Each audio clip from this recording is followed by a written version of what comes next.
Hey everybody, today's topic is marijuana and the federal policy around it. Hopefully you're interested in that. If so, please stay tuned after this.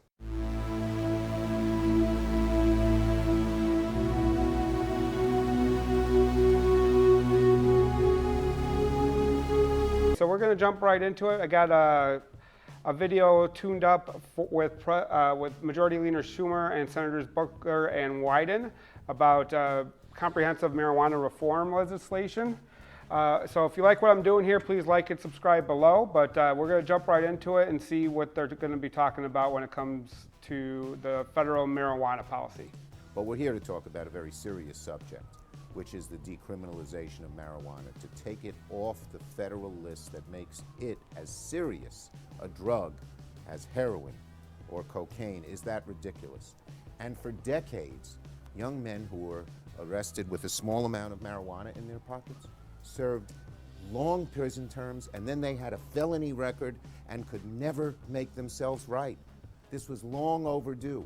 And then what we learned is when states decriminalized or legalized, all the horrible stories that people said, crime rates would go up, people's drug use would go up, never materialized. One of the first. So he's jumping right in. Right now, at the federal level, it is still illegal to possess, grow, sell, distribute marijuana. It's, like he said, it's one of the top tier drugs that are regulated by the FDA. So much so that you can't even do studies on it. Banks can't give loans, none of that stuff, even if it is legal in the states like he was mentioning here in Colorado, and there's many other states. I live in Illinois, we've legalized it as well. But it being illegal at the federal level really limits not only the market and taxation and all that good stuff, but limits the ability of a lot of these small businesses to manage their business in the most sensible way possible in the modern world. So that's why it's so important that we have a federal action on this topic and not just state action on this topic. And certainly communities of color have been devastated by these failed policies. And I also want to highlight a point the three of us have talked about, and that is so many small cannabis businesses have been hurt by this. And in effect, they said, you know, our people voted to legalize, and then all of these out-of-date federal policies came along after the people of Oregon, for example, voted to legalize it and got in the way of our small businesses. And now one reason, freedom. If people want to use it and it doesn't do harm, just like Oregon showed, let them do it. Second is the issue that so many lives have been wasted because marijuana has been listed as something as bad as heroin. But third, it has so hurt communities of color. And one of the things we want to do is not simply decriminalize, but make sure that records are expunged so that people don't live their lives as if they committed the most dastardly felony because they smoked marijuana. And second, we want to make sure that the resources, the money that comes in from the legalization and selling of marijuana goes back to the communities of color that have had borne so much of this burden. And Corey's been. So before he moves on to Senator Booker, I want to really touch on those 3 points. That the harm from smoking marijuana is not any worse than the harm from drinking alcohol, right? And the personal freedom we already have, assuming you've reached legal age to drink alcohol, should definitely apply to marijuana. Same rules should apply. It gives similar, different but similar impairments when it comes to functioning, driving, all that good stuff. The biggest thing we want to make sure is making marijuana illegal has definitely harmed people of color the most. Now, studies have shown that white Americans and black Americans smoke at similar rates, but far, far, far more African Americans have been put in jail for marijuana than white Americans have. So it comes down to an inequity in our system, specifically our criminal justice system, when we're talking about how laws are applied. And the fact that this law is not necessarily targeting African Americans, but it's being used in a way that is making it seem like it's targeting African Americans. And then his final point about the money that can come from tax revenue is it should be, this is money that right now in an illegal market is not going to anybody. It's going to drug cartels and other countries and criminals and all that good stuff. If it was taxed and regulated, as we've seen in the states, they have legalized it, that's additional funds that can be used to invest in communities of color and then fixing the long-term inequities that have been built into the criminal justice system this entire time. Reasons people should be excited, and the first is the two gentlemen standing to my left. They are two of the more powerful people in the United States Senate. You have the majority leader and the chairman of the Finance Committee. This is a tremendous trio we now have. But we've got you. I appreciate that, to be a part of this. And we're the first caucus. I'm the first leader of a caucus to come out for decriminalization. He helped persuade me to do it. It's historic to have this. So if you are watching this, that's one thing to be excited.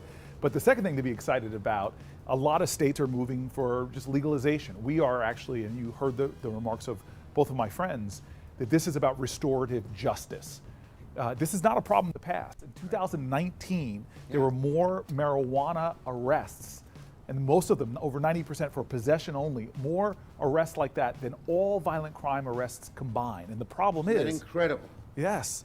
And the problem is that it's not everybody that's getting arrested. This is not a war on drugs, it's a war on people, and certain people. Veterans are disproportionately arrested for possession of marijuana. Low-income people, disproportionately arrested. People with mental health challenges, disproportionately arrested. And of course, as you said, Chuck, black and brown communities are targeted. In fact, African Americans and whites have the same usage rates of marijuana, but blacks are 3.7 times more likely. And that's why what Chuck Schumer said is so urgent.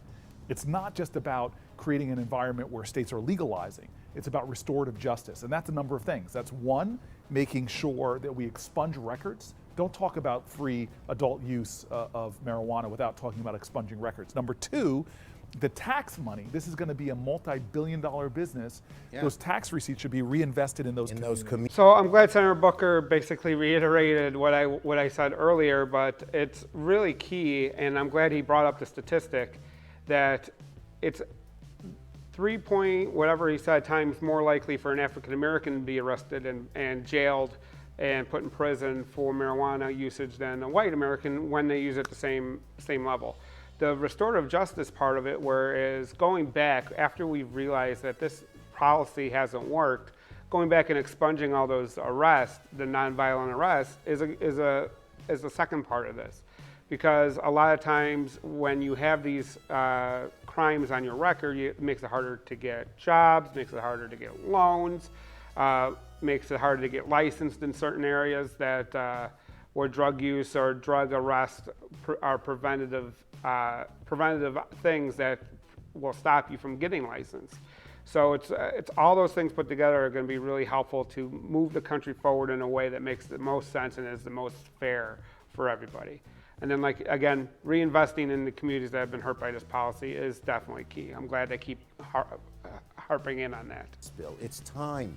The American people are for it. States that you would never think, when they had a ballot initiative, have said, let's decriminalize. We want to move this, and we urge all of our friends out there to let their senators, let their congressmen know this is long overdue. It's an issue of justice, justice, justice, as well as freedom.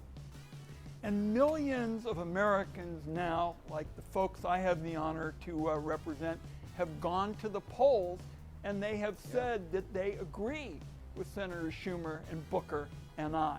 And I don't think they're going to accept any more dawdling from the federal government. It's kind of like the federal government's been in a time warp. And one of the things we said in Oregon as we debated this, how about we come up with some policies that at least get our state into the right century on these issues? And my sense is with the leadership of Leader Schumer and Senator Booker, we're going to do everything we can at the Finance Committee, which will have jurisdiction over some of the issues that my friends have talked about, like taxes, where the small business person is always telling the three of us they're not getting a fair shake. We've got a real shot now at making progress. Yeah, lots of these states have already started, like I said, they have adopted this, red states and blue states. So this shouldn't be a very controversial issue. At this point, the American people have already decided that they want to move forward in this direction, and the federal government is basically being an impediment to them being able to successfully implement these policies. So I'm glad they're talking about making sure that this is moving forward, because it's really about moving back into the current century. When these laws were written, those decades past, maybe they thought this would help with certain issues, but it's only hurt. And I'm glad they're talking about this in a way that makes the most sense for people, is that people are already voting on this and want this. The facts are that right now the federal government's in the way because of old laws, and we need Congress to repeal a lot of those laws to make it happen, and to put a regulation process in place to make it uniform across the country. I love that my colleague who's the chairman of the Finance Committee understands and focuses on is the fact that this is also making sure that these tremendous business opportunities are being created. This multi-billion-dollar business is not just the sort of big Wall Street-backed money interest. It's actually a fairness. We don't want the big tobacco companies and the big liquor companies to swoop in and take over. The legislation we have will make sure that smaller businesses in communities of color get the advantage, because the communities of color have paid the price for decades. They should at least get something back. Amen. That's a really good point and a really good policy. Making sure that small businesses have the first shot at making this successful is going to be key. Like you said, the big tobacco companies, big liquor companies, they already have strongholds in their areas of expertise, and they have money that could easily jump right into marijuana cultivation and distribution. But that wouldn't be fair to basically lock out all small businesses from a process where the small businesses are going to have the biggest impact on the local communities. Big tobacco, big liquor companies really can't affect the local communities quite as much. So I'm glad they're going to have a plan in place to make sure that local businesses are the ones that get the most advantageous situation to make this happen at the local level. Us are going to be introducing legislation shortly, and it's exciting and it's imperative, and we will get it done.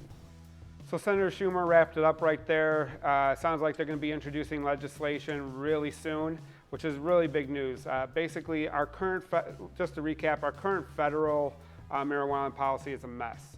And it's stuck in the past, and lots of states and lots of regular Americans are already saying they want this to be legalized. And that and it's silly for this money to be basically being shipped out either overseas to drug cartels or criminals in the country, when we could be using that tax revenue to pay for schools, reinvest in communities of color, all kinds of stuff that people need here. And it's silly that we're treating marijuana as something totally at the same level as heroin, when it's more commonly similar to like alcohol. So I'm glad there's a plan in place to make this move forward and move this legislation hopefully quickly. Hopefully there's bipartisan support on this, because red states and blue states are both legalizing at this point. So there really shouldn't be a partisan divide between Republicans and Democrats. Hopefully you got some good information out of this. If you did, please like this video below. In the comments below, tell me what you think is going to be the biggest impact on this legislation, assuming it passes. I look forward to seeing what those comments are. Small channel update, we are going to be moving to one video a week on Mondays. So hopefully I'll see you on Mondays as we move forward throughout this process. But I'm having a lot of fun doing these and hopefully adding a lot of value to your conversations. So until I see you around the internet, you have a great night. Bye.